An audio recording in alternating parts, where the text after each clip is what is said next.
बुद्ध के एक शिष्य महाकश्यप जब अपनी साधना के दौरान एक ऐसी स्थिति में पहुंचे जहां पर वह जन्म और मृत्यु, लोगों का आना और चले जाना, उनके दुख, उनके सुख, उनका व्यवहार ध्यान में बैठकर देख रहे थे। बुद्ध ने अपने अंतर मन से देखा कि उनका शिष्य एक व्यर्थ के खेल में फंस गया है। तब बुद्ध महाकश्यप के ध्यान में प्रकट हुए और कहा, जिस चक्रव्यूह से तुम बाहर निकलने की कोशिश कर रहे हो, फिर से उसी में फंस रहे हो। महाकश्यप ने कहा, बुद्ध, मैं तो जरा जन्म और मृत्यु और लोगों के जीवन में झांक रहा था। बुद्ध ने कहा, मन के जाल में मत फंसो। अपना जन्म, अपनी मृत्यु, अपने जीवन से मुक्त होकर तुम लोगों के जन्म, मृत्यु और उनके जीवन में फंस गए हो। तुम्हें मन के पार जाना है। महाकश्यप जब अपने ध्यान साधना से उठे तो वह तथागत बुद्ध के पास पहुंचे और उनसे कहा, बुद्ध, मैं ध्यान में आपकी बात नहीं समझ पाया। बुद्ध ने कहा, हमारा उद्देश्य मन और विचारों के पार जाना है, ना कि उसमें बह जाना। बुद्ध महाकश्यप को एक नदी किनारे ले गए और कहा, अगर इस नदी के पार जाना हो तो क्या करना होगा? महाकश्यप ने कहा, इस नदी को हम तैर कर पार कर सकते हैं, या नाव की सहायता से पार कर सकते हैं, या अगर पानी कम हो तो हम चलकर भी जा सकते हैं। बुद्ध ने कहा, कोई नदी के पार तो जाना चाहता हो, पर वह इस नदी को पूरी तरह से समझ लेना चाहता हो।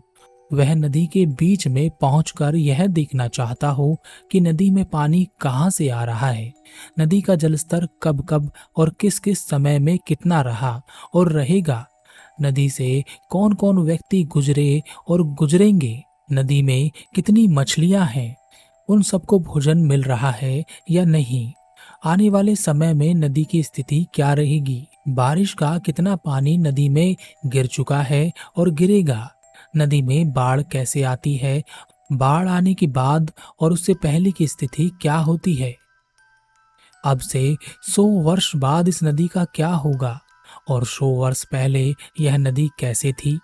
यह सब पता करके वह व्यक्ति कब उस नदी के दूसरे किनारे पर पहुंचेगा? महाकश्यप ने कहा, कभी नहीं। उसे नदी के दूसरी ओर जाना था तो उसे चले जाना चाहिए था। नदी का जल स्तर कभी एक सा नहीं रहता, इसलिए वह इसे कभी नहीं नाप सकेगा। भविष्य और भूतकाल की बात जानने के लिए उसे इस नदी में हमेशा खड़ा रहना पड़ेगा। नदी के जीवों का जीवन जानने के लिए भी वहीं रहना होगा। कौन आया कौन गया, इसका हिसाब रखने के लिए भी वहीं रहना होगा। इस प्रकार इस नदी के दूसरे किनारे पर वह कभी नहीं पहुंच पाएगा। बुद्ध ने कहा, यही तो तुम भी कर रहे थे। मन वह नदी है जिसमें यह पूरा संसार पनप रहा है, और तुम उसमें खड़े होकर लोगों का हिसाब रख रहे हो। उनके कर्मों का हिसाब, उनके दुखों का हिसाब, कौन कब आया कब गया, क्यों आया क्यों गया। यह तो अनंत श्रृंखला है। तुम्हारा मन तुम्हें यहीं फंसा कर रखना चाहता है, जबकि तुम्हारी मंजिल तुम्हें तब मिलेगी जब तुम अपने मन और विचारों के पार हो जाओगे। महाकश्यप ने कहा, हमारे विचार हमें इतना परेशान क्यों करते हैं? बुद्ध ने कहा, महाकश्यप, विचार कभी हमारे नहीं होते। विचार हमेशा दूसरों के होते हैं। हमारा हंसना, रोना, सुख, दुख, हम बोल रहे हैं, हम कह रहे हैं, जो हमें लग रहा है कि वह हमारे विचार हैं, वास्तव में वह दूसरों के विचार होते हैं। दूसरों के कारण हम उन विचारों को प्रकट करते हैं। कोई व्यक्ति क्रोधित है तो किसी दूसरे के कारण, कोई व्यक्ति खुश है तो किसी दूसरे के कारण, कोई व्यक्ति नाराज है तो किसी दूसरे के कारण, कोई व्यक्ति कुछ बोल रहा है, कुछ कह रहा है, कुछ कर रहा है, तो वह भी किसी दूसरे के कारण। हमारे विचार और हमारा मन हमेशा किसी दूसरे के अधीन रहता है, और इसी अधीनता के कारण, इसी गुलामी के कारण हम अपने जीवन में सुख और दुख महसूस करते हैं और आनंद से अनभिज्ञ रहते हैं। महाकश्यप ने कहा, बुद्ध, अगर हमारे विचार और हमारा मन किसी दूसरे के अधीन ना हो तो?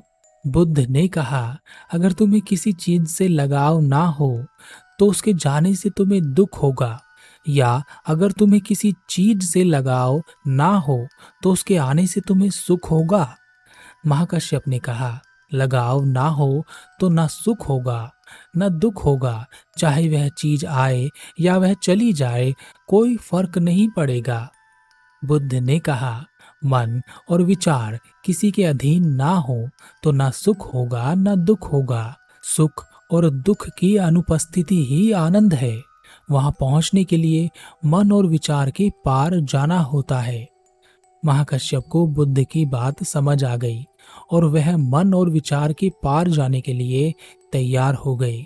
हमारा मन विचारों से निर्मित है। कभी आप अपने मन को देखना, उसमें जितने भी विचार उत्पन्न हो रहे होंगे किसी दूसरे की वजह से ही हो रहे होंगे। क्या आपके भीतर जो विचार हैं उन सब का कारण कोई और नहीं है?